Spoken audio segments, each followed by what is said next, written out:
Welcome to Metal Wani and Metal Nation Radio. With us today, we have the man, the myth, the legend, David Ellefson of Metal Allegiance and Megadeth. How are you doing, sir?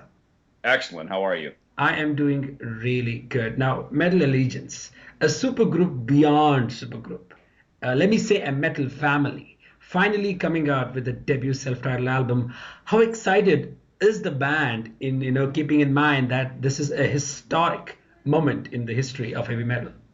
Yeah, well, thank you for your kind words. We feel the same way. We call it a brotherhood. And since we have a couple of women like Alyssa from Arch Enemy and Christina Scavia, I guess we should call it the brotherhood and the sisterhood. So you're right. Maybe a family is the right word for it, because that's what it is. It's a collection of all the the most some of the most prolific, certainly some of the most gifted and metal musicians and singers on the planet, but also people that catch the spirit of it, because it's one thing for 4 or 5 people to put a band together and you have your mission to go do your thing together as a group, and that's something that each one of us within Metal Allegiance has elsewhere. Mm-hmm. But Metal Allegiance is about really bringing together a union and a bond and a special spirit that we're all basically kindred spirits of the metal brotherhood and the metal sisterhood.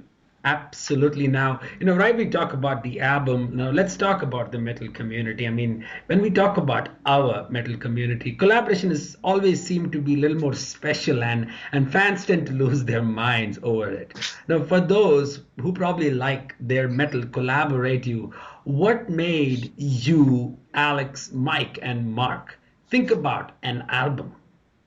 Well, it was very genuine and very spontaneous.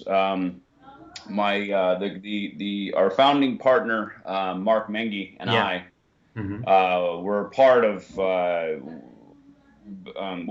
initially we had become the beginning team of Metal Masters, and then that quickly grew, bringing Mike Portnoy. Actually, Mike Portnoy was technically an original member of that as well, along with Charlie Benante. The way Metal Allegiance really got started, because that has its own separate story. We were on the Motorhead motorboat last September, and we were all going to be there. Initially, I was there for a Megadeth performance, which was then canceled, and to fill that void, I called Mark Mengi and I said, "Hey, let's rally Metal Allegiance. I know we're going to launch this in a couple of months at Winter NAMM 2015, but if we can pull it together, let's do it." And Mike Portnoy was actually going to fly in to be on the cruise, just as a friend to hang out with everybody. Right. And once we all got in there and started jamming, Alex Skolnick to this point wasn't even part of it. And in fact, we were sitting at dinner one night right before the second show. And literally at the dinner table, we looked at Alex. We said, "Hey, man, do you want to join us? You want to jump up tonight and play some tunes?" And he said, "Yeah, I'd love to." And so the usual banter: "What songs do you know?" And it's funny because some Van Halen stuff came up. Right. And literally, 15 minutes before we walked on stage, we sat down, all of us together in the dressing room, and we basically blazed through side one of the first Van Halen album. And it was you could just see everybody light up, man. We were like kids, because that's the thing about Metal Allegiance is we all share the same record collection. Right. And it's the thing that makes it just so genuine and so from the heart. And so it's it's kind of like, it's really what it is when we were all just young kids getting started playing, which is we share the same record collection, we all like to play the same songs, and that's the beauty of it. It's not like it's forced. And if you're out of school of this metal thing, that's probably why you're not part of it, Right. And that's what keeps it legit.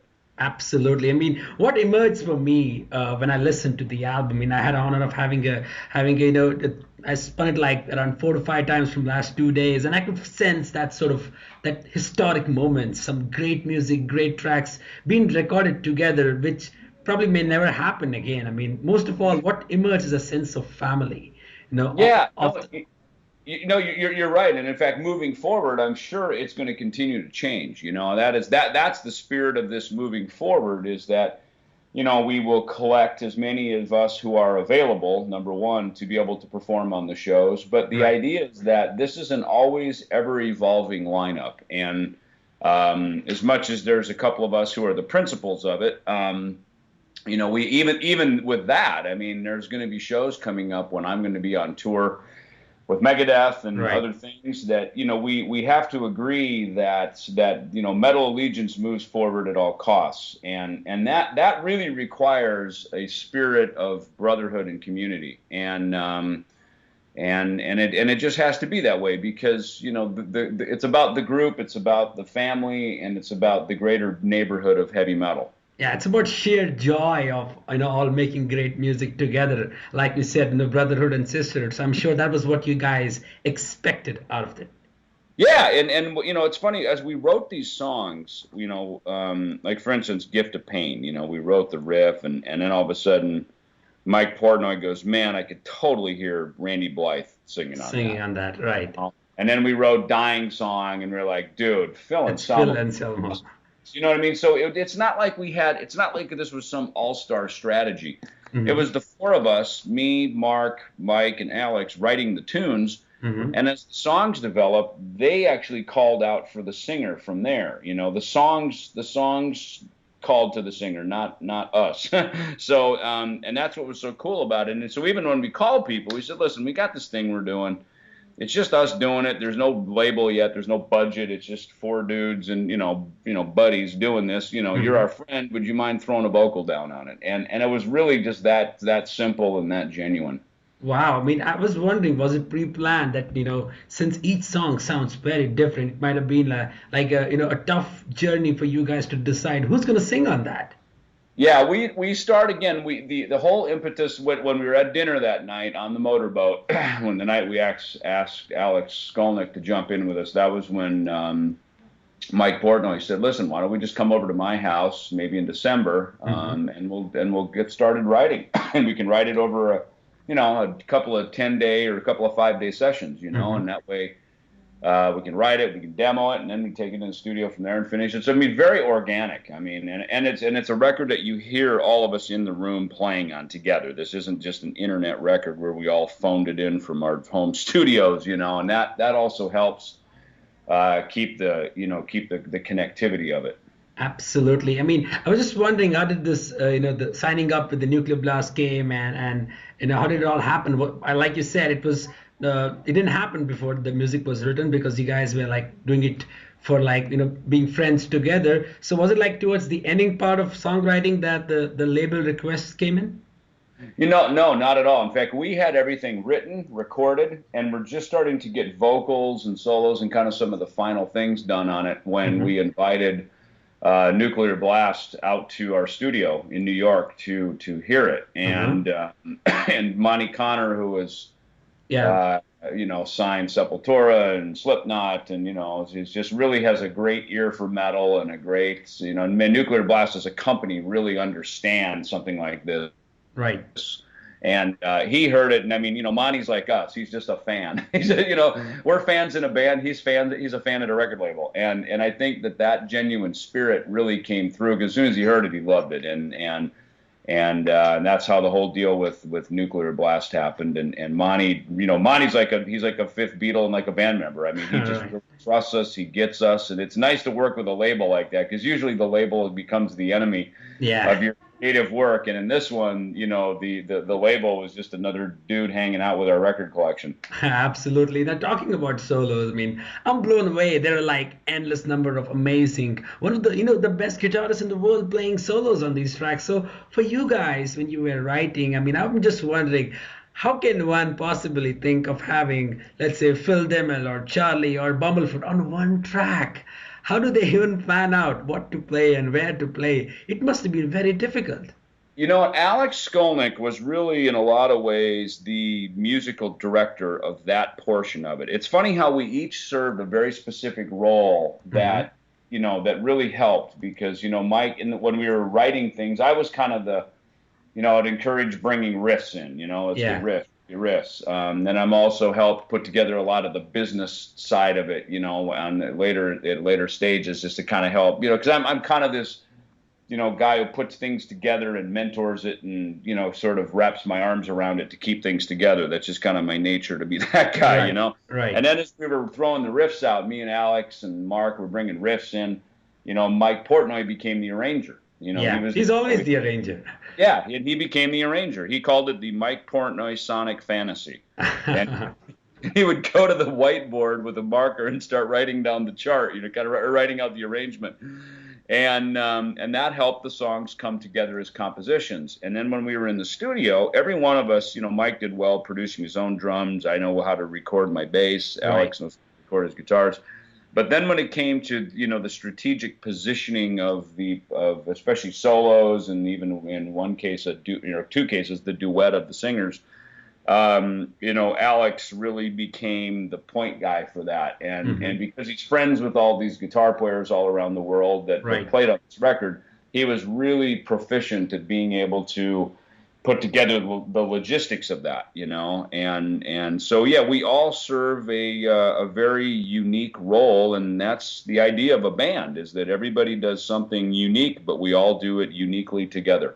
Absolutely. Now, since you guys wrote it together, I mean, it clearly takes me through the era of Testament, the era of Megadeth, and for all the vibe that's coming out of all the players on this album. So talking about a track like We Rock, which is on the deluxe edition, I mean, it's 6 vocalists, I mean, making an extra couple of bucks on price for people who want to buy this deluxe edition, because it's worth the investment. I mean, a homage to Ronnie James Dio, and what can I expect? It's like insane. Yeah. Well, thank you. I mean, yeah, it's funny. We wanted to, We Rock. There was a lot of things developing this year in 2015, because it was the 5 years since Ronnie James Dio's passing, and so we that song in particular we wanted to do as an honorarium for the Ronnie James Dio Foundation, and that brought together a whole nother just spirit of goodwill, and all these different singers coming on board with Alyssa and Tim Ripper Owens and. Mark was good. Yeah, Mark, exactly, and just on and on and on. So it was really really a cool moment with that. And again, that's why it's cool that it's on the deluxe edition. As kind of a final track, because it's sort of the big exclamation point behind an already very loud statement. And working with Rex Brown on the tracks where you guys are working together, and there's a track with all the webisodes that have come out, and even a single which came out, Can't Kill the Devil. You must have definitely found your fans online trying to give their opinion on how the music is sounding on each webisode, and also the single that was released. Sure, without a doubt. And so far it's been really, really positive. And part of the setup for the record is we wanted to put these little bits and pieces out because it's exciting, I mean, we could just, all of a sudden on Friday, September 18th, just go, all right, here's record, and pop it out, and that would be fine too, probably. But, at the same time, we felt that it's exciting to whet the appetite of the fans and to let them know, like, this is what we've been working on. We spent a lot of time on this. It's been a real labor of love for us. And it's been a great way for all of us as friends to come together and do all this stuff. So it's kind of like this ongoing sort of, internet heavy metal update of what's going on in the community. That's really cool. So, you guys have some selected shows while, the album release. So is it going to be like, guys going to continue playing live as and when you guys find out, the dates for, for scheduling the gigs for that, none of you are, miss it. So is there anything planned other than the shows that are coming up in September?